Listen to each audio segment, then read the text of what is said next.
February 8, 1945. A half-starved prisoner, barely able to lift his own arms, sat down in the cockpit of a Nazi bomber he had never flown before. Guards were 30 meters away.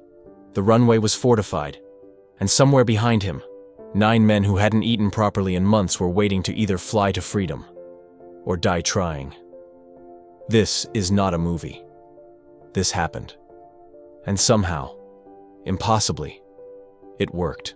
To understand how a Soviet fighter ace ended up stealing a German aircraft from one of the most secretive military installations in the Third Reich, we have to go back to the summer of 1944, and to a man named Mikhail Deviatayev. Born in 1917 in a small village along the Volga River, Deviatayev was the 13th child of a poor peasant family. He didn't grow up dreaming of war. He grew up dreaming of the sky. By the time World War II tore across the Soviet Union, Deviatayev was already a decorated fighter pilot, a man with 17 confirmed aerial kills to his name. He flew with the kind of reckless precision that gets soldiers both medals and early graves. His squadron mates respected him. His commanders trusted him. But on July 13, 1944, his luck ran out. His aircraft was shot down over German-occupied Poland. He survived the crash, which, depending on how you look at what came next, was either a blessing or the beginning of something far worse than death.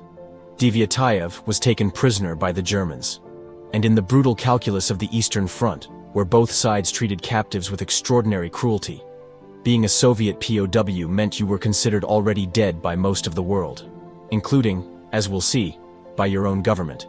He moved through a series of camps, starved, worked, degraded. At one point, the situation became so hopeless that he faked his own death using the identity papers of a deceased prisoner, just to be transferred to a different camp. A dangerous gamble, but it bought him time. That transfer eventually landed him somewhere that would change the course of his life, and arguably, the course of the space race itself. He arrived at Peenemünde. If you know your World War II history, that name sends a chill down the spine. Peenemünde, on the Baltic coast of Germany, was the birthplace of the V-1 flying bomb and the V-2 ballistic missile, the world's first long-range rocket weapons. Werner von Braun worked here.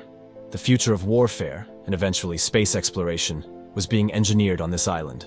And now Deviatayev, a Soviet pilot, a ghost wearing a dead man's name, was being forced to build them.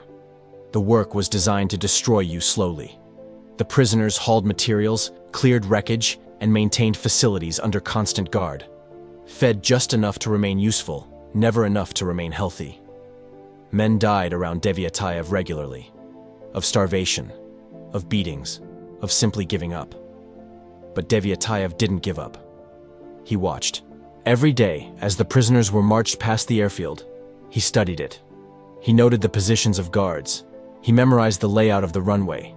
He watched the German pilots approach their aircraft, which ones climbed in from the left, which instruments they checked first, where the throttle was positioned. He couldn't write anything down. That would mean death. So everything lived in his memory. Over weeks, quietly, carefully, he began to speak to other prisoners. Not to all of them. He chose 9 men he trusted, men who had the will, the desperation, and crucially, the physical capacity to see this through. He told them his plan. They were going to steal a German Heinkel He 111 bomber from right under the Nazis' noses. Most of them thought he was insane. He might have been. But insanity and desperation, at the right moment in history, can look an awful lot like courage. February 8, 1945, a freezing Baltic morning. Freezing. The prisoners were being marched to their work assignment as usual, past the airfield as usual. Deviatayev had chosen this day. The conditions were right. The guards were in their routine positions. A Heinkel He 111 sat on the runway, fueled and ready. What happened next took less than 10 minutes, and somehow felt like a lifetime. One of the prisoners, on Deviatayev's signal, approached a German guard under the pretense of asking a question. In an instant, the guard was overpowered. Silently, violently, the group ran. They reached the aircraft. Deviatayev hauled himself into the cockpit. A cockpit of a model he had never flown, with instruments labeled in German, on a plane that handled nothing like the Soviet fighters he knew. He didn't have a map. He didn't have a flight plan. He had memory, instinct, and about 30 seconds before someone noticed what was happening, he began flipping switches. The engines coughed, then caught. The aircraft began to roll. By now, the alarm had been raised.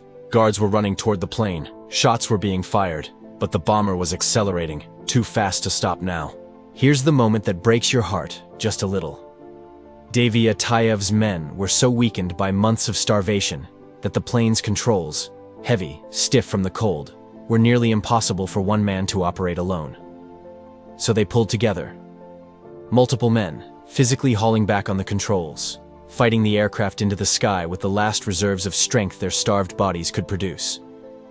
The Heinkel He 111 lifted off the runway. They were airborne. 300 kilometers of enemy territory lay between them and Soviet lines. The Germans weren't just going to let them go. Anti-aircraft batteries opened up beneath them. German fighter aircraft were scrambled in pursuit. Deviatayev flew low, dangerously low, using terrain and cloud cover to avoid being shot out of the sky, navigating by the Baltic coastline and the position of the sun because that was all he had. Every minute in the air was borrowed time. Then, after more than an hour of flying through enemy fire, they crossed into Soviet-controlled territory. Relief should have washed over them. The nightmare should have ended. Instead, Soviet anti-aircraft guns opened fire on them. Of course they did. It was a German aircraft. No one on the ground had any way of knowing who was flying it. The plane took critical hits. Systems failed. Deviatayev struggled to maintain control as the aircraft began to fall apart around him. He brought it down in a crash landing in a snow-covered field. All 10 men survived. In most countries, in most eras, what happened next would be a celebration. A parade. A ceremony. In Stalin's Soviet Union, it was an interrogation. Soviet intelligence viewed any soldier who had been captured by the enemy with deep suspicion. You survived captivity? How? Were you a collaborator? A spy? Did the Germans turn you? The very fact that you were alive was, in some twisted logic, evidence against you. Deviatayev and his 9 companions were questioned for months. The heroism of their escape didn't matter. What mattered was that they had been prisoners, and in Stalin's worldview, that was a stain that didn't wash out easily. What's particularly cruel is that the intelligence Deviatayev carried out of Peenemünde, the detailed knowledge he had gathered about the V-2 rocket program, was extraordinarily valuable. Sergei Korolev, a chief architect of the Soviet space program, personally credited Deviatayev's information as critically useful in developing Soviet rocket technology. The Sputnik launch. Yuri Gagarin. In some thread of causality, those achievements trace back to a starved prisoner memorizing instrument panels through a barbed wire fence. But Deviatayev was not awarded the Hero of the Soviet Union until 1957, 12 years after his escape, the same year Sputnik launched. Make of that timing what you will. Mikhail Deviatayev lived until 2002. He went on to become a riverboat captain on the Volga, the same river he'd grown up beside, in the same corner of Russia where a peasant boy once looked up at the sky and decided he wanted to fly. He wrote a memoir. He gave speeches. He lived long enough to be remembered properly. But the story of February 8, 1945 is more than one man's extraordinary escape.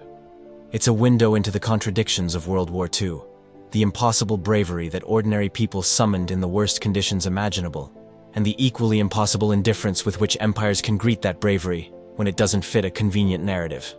10 starving men stole a bomber from Nazi Germany using nothing but willpower, memory, and each other. And when they landed on the other side, the world they'd risked everything for looked at them with suspicion. History doesn't always give its heroes a clean ending, but sometimes, eventually, 12 years late, but still, it gives them the truth.